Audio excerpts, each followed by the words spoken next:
Arrête de courir après une ombre qui s'échappe.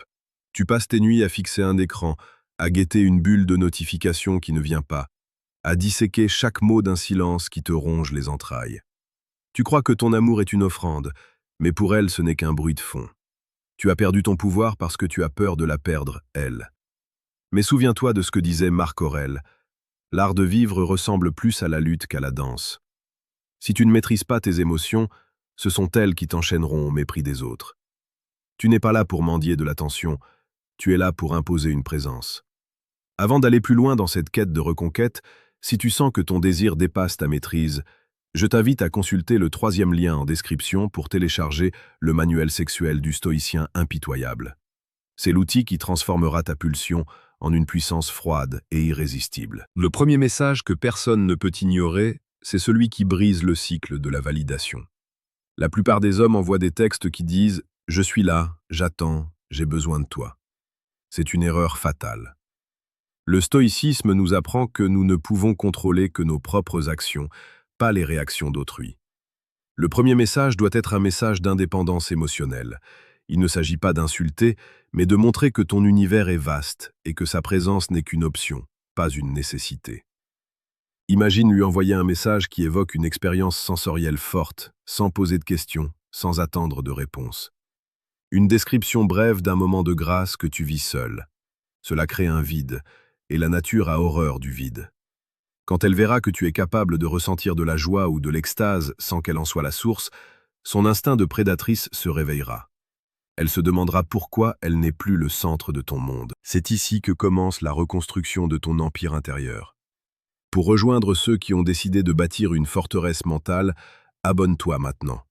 Chaque jour, nous forgeons ici les esprits les plus affûtés pour une séduction sans faille. Le deuxième message est celui du défi subtil. C'est un message qui touche au cœur, car il utilise la psychologie de la rareté. En séduction, ce qui est acquis est méprisé, ce qui est fuyant est désiré. Tu dois lui envoyer un message qui remet en question sa capacité à te comprendre ou à te suivre. Un message qui dit, avec une douceur brutale, que tu avais une image d'elle qui ne correspond peut-être pas à la réalité. Cela crée une tension insupportable. Elle voudra prouver qu'elle est à la hauteur de ton idéal. Tu ne l'attaques pas, tu l'invites à s'élever. C'est une forme d'amour exigeant, celui qui ne se contente pas de la médiocrité. En faisant cela, tu appliques la sagesse de Zénon.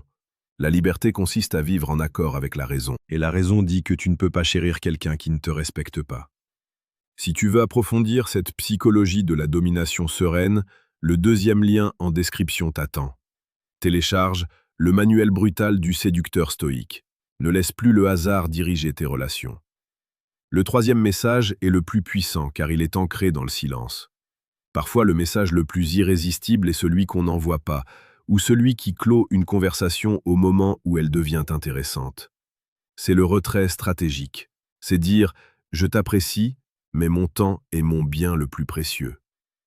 En coupant court à un échange alors que la tension monte, tu laisses son imagination faire le travail à ta place.